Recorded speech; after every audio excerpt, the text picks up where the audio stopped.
Last lecture में हमने start किया था जो शूट एपिकल मेरिस्टेम है उसके ऑर्गेनाइजेशन के बारे में डिफरेंट साइंटिस्ट्स ने डिफरेंट थ्योरीज दी थी। तो दो थ्योरीज हमने लास्ट लेक्चर के अंदर डिस्कस कर ली थी। आज हम इस लेक्चर में थर्ड थ्योरी जो है वो डिस्कस करेंगे। तो थर्ड थ्योरी इसमें आती है ट्यूनिका कॉर्पस थ्योरी।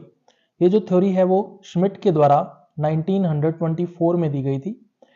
श्मिट के अकॉर्डिंग जो शूट एपिकल मेरिस्टेम होता है वो दो लेयर्स का बना होता है और इन दोनों लेयर्स का जो फेट है वो पहले से ही डिटरमाइंड होता है। मतलब कौन सी लेयर कौन से प्लांट पार्ट का फॉर्मेशन करेगी वो पहले से ही डिटरमाइंड होता है।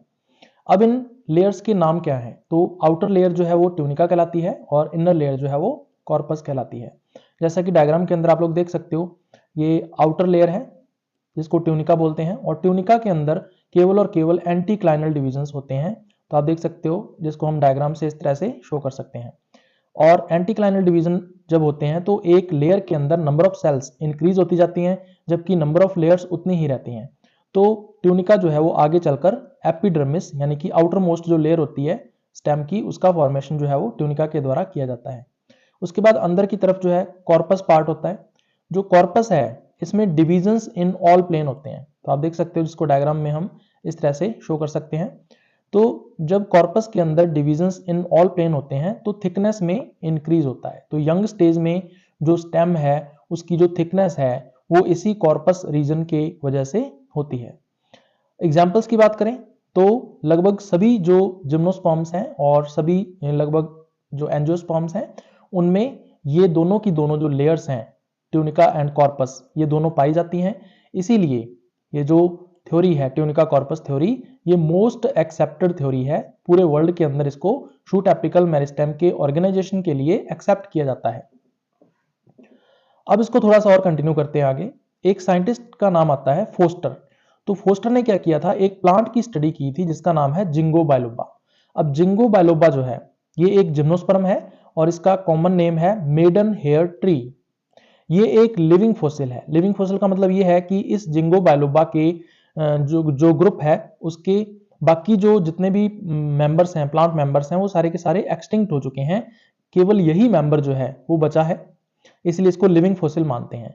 अब ये जो जिंगो बायलोबा है इसके बारे में एक चीज आपको पता होनी चाहिए कि ये बौद्ध धर्म का धार्मिक वृक्ष है या हम कह सकते हैं बौद्ध रिलीजन का रिलीजियस ट्री है। जिस तरह से हिंदू जो रिलीजन है उसका जो रिलीजियस ट्री है वो होता है जो पीपल है जिसको हम फाइकस रिलीजियोसा कह देते हैं। तो उसी तरह से कहते हैं कि बौद्ध रिलीजन का रिलीजियस ट्री जिंगो बायलोबा होता है। तो फोस्टर ने इस जिंगो बायलोबा की स्टडी की और ये बताया कि जो कॉर्पस पार्ट होता है वो आगे फिर 5 जोन्स के अंदर डिफरेंशिएटेड रहता है। तो ये 5 जोन्स कौन कौन से हैं इसको हम डायग्राम से देखेंगे। तो आप देख सकते हो यहाँ पे डायग्राम में सबसे बाहर की तरफ का पार्ट जो है वो ट्यूनिका कहलाता है और फिर अंदर वाला पार्ट जो है वो कॉर्पस है। अब इस कॉर्पस के 5 जोन्स हैं। तो सबसे ऊपर की तरफ सेंट्रल जोन कहलाता है, उसके बाद इसके नीचे की तरफ ट्रांसवर्स जोन है, उसके बाद फिर दोनों पेरिफ्री की ओर पेरिफेरल जोन्स हैं और फिर बीच वाला जो जोन है वो पिथ रिब जोन कहलाता है और फिर बिल्कुल नीचे की तरफ आप देख सकते हो दोनों तरफ प्रो मेरिस्टेम जोन कहलाता है या इसको प्रो कैम्बियम जोन के नाम से भी जानते हैं। तो कॉर्पस जो है वो इन 5 जोन्स के अंदर डिफरेंशिएटेड होता है। अब ये पांचों के पांचों जो जोन्स हैं ये कहता है कि लगभग सभी जिम्नोस्पर्म्स एंड लगभग सभी एंजियोस्पर्म्स के अंदर पाए जाते हैं, प्रेजेंट होते हैं। इसलिए ये जो थ्योरी है ट्यूनिका कॉर्पस थ्योरी उसको मोस्ट एक्सेप्टेड थ्योरी माना जाता है। इसके अलावा एक प्लांट और होता है जिसका नाम आपको ध्यान में रखना है, ज़ैंथोरोइया। तो ज़ैंथोरोइया जो है वो एक मोनोकोट प्लांट है लेकिन ये ट्री की अपीयरेंस देता है। नॉर्मली क्या होता है जो मोनोकोट्स हैं वो कभी भी ट्री नहीं बनते, जो डाइकोट प्लांट्स हैं वो ही ट्रीज होते हैं, मोनोकोट्स कभी भी ट्रीज नहीं बनते। लेकिन ये जो ज़ैंथोरोइया है ये मोनोकोट होने के बावजूद भी ट्री की अपीयरेंस देता है, इसलिए इसको आर्बोरिसेंट प्लांट जो है वो कहा जाता है। अब इस ज़ैंथोरोइया में कहता है कि एक एक्स्ट्रा जोन और होता है, ट्यूनिका और कॉर्पस के बीच में एक एक्स्ट्रा जोन और होता है। इसका मतलब ये 5 जोन्स तो होते ही होते हैं कॉर्पस के अंदर, लेकिन कहता है कि ट्यूनिका और कॉर्पस के बीच का जो पार्ट होता है वहां पे एक एक्स्ट्रा जोन और होता है। जैसा कि डायग्राम के अंदर देख सकते हो बाहर वाला पार्ट ये ट्यूनिका कहलाएगा और अंदर वाला पार्ट कॉर्पस कहलाएगा और इसके बीच का जो पार्ट है एक्स्ट्रा जोन उसको हम बोलते हैं ट्रांजिशनल जोन। तो ये एक्स्ट्रा जोन है जो कि ज़ैंथोरोइया में पाया जाता है। तो ये है ट्यूनिका कॉर्पस थ्योरी। उसके बाद फिर हम बात करेंगे नेक्स्ट थ्योरी की, जिसको बोलते हैं मेंटल एंड कोर थ्योरी। तो ये जो थ्योरी है वो चाइनीज साइंटिस्ट्स के द्वारा दी गई थी, जिनके नाम है पोफाम एंड चैन। अब इन साइंटिस्ट्स का कोई ज्यादा इसमें रोल तो है नहीं। इन्होंने क्या किया था, सिर्फ ट्यूनिका एंड कॉर्पस के जो नेम्स हैं वो चेंज कर दिए थे। इन्होंने ट्यूनिका को मेंटल नाम दिया था और जो कॉर्पस है उसको कोर नाम दिया था, तो इसलिए इसका नाम मेंटल एंड कोर थ्योरी पड़ गया। उसके बाद नेक्स्ट थ्योरी की हम लोग बात करते हैं, जिसको बोलते हैं हिस्टोजेनिक लेयर थ्योरी। ये जो थ्योरी है ये डरमन के द्वारा दी गई थी। डरमन का भी कोई ज्यादा रोल नहीं है इस ऑर्गेनाइजेशन के बारे में। डरमन ने सिर्फ जो हिस्टोजन थ्योरी है उसमें जो 3 लेयर्स होती हैं उनको सिर्फ नंबरिंग दी थी। जैसे डर्मेटोजन जो है उसको इसने लेयर फर्स्ट कहा, पेरिब्लम जो है इसको इसने लेयर सेकंड कहा, और जो प्लूरोम है उसको इसने लेयर थर्ड कहा। तो इसलिए डरमन का भी ज्यादा योगदान जो है या रोल जो है वो ऑर्गेनाइजेशन के बारे में नहीं है।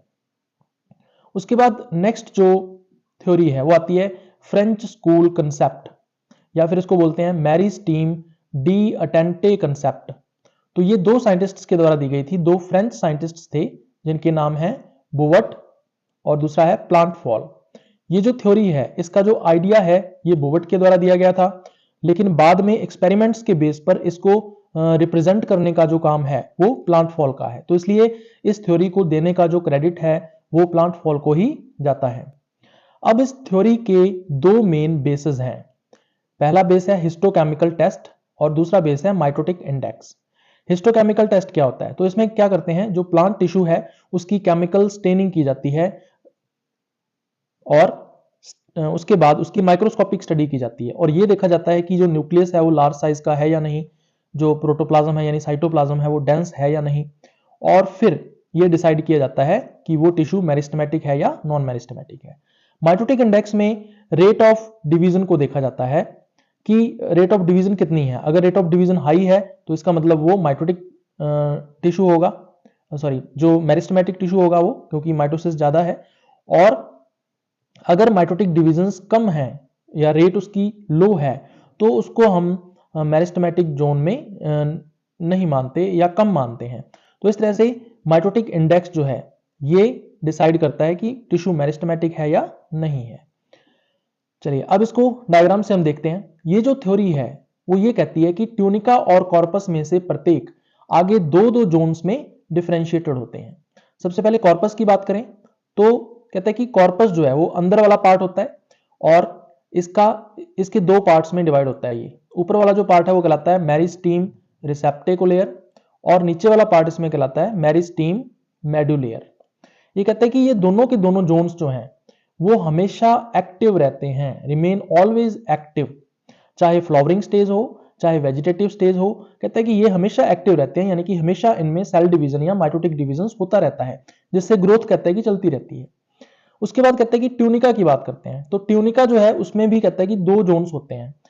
अब अपर जोन जो है ये कहलाता है एन्यू इनिशियल्स, या जिसको मेरिस्टीम स्पोरोजीन के नाम से जानते हैं, और कहता है कि नीचे वाला जो जोन है वो डी अटेंटे जोन कहलाता है।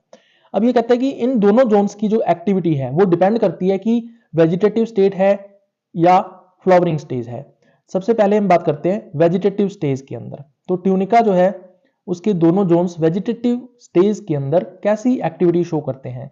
तो कहता है कि जो एन्यू इनिशियल होता है वेजिटेटिव स्टेज में वो तो एक्टिव रहता है, यानी कि इसमें सेल डिवीजन या माइटोटिक डिवीजन लगातार होते रहते हैं, जबकि जो डी अटेंटे जोन है वो डोरमेंट रहता है, डोरमेंट या इनएक्टिव रहता है। इसका मतलब इसमें सेल डिवीजन्स नहीं हो रहे होते, ये सेल डिवीजन्स इसमें रुके हुए होते हैं, माइटोटिक डिवीजन्स इसमें नहीं हो रहे होते। उसके बाद कहते हैं कि जब फ्लावरिंग स्टेज आती है तो फ्लावरिंग स्टेज पर जो इन दोनों जोन्स की, ट्यूनिका के ये जो दोनों जोन्स हैं इनकी एक्टिविटी कहता है कि चेंज हो जाती है, एक्सचेंज हो जाती है। जैसे जो एन्यू इनिशियल्स है वो कहता है कि डोरमेंट हो जाता है अब, यानी सेल डिवीजन या माइटोटिक डिवीजन करना बंद कर देता है, जबकि जो डी अटेंटे जोन है कहता है कि इसमें एक्टिविटी शुरू हो जाती है तो ये एक्टिव हो जाता है, यानी इसमें सेल डिवीजन या माइटोटिक डिवीजन स्टार्ट हो जाता है। और इस तरह से कहता है कि फ्लावरिंग स्टेज में जो फ्लोरल बड है उसका फॉर्मेशन होता है।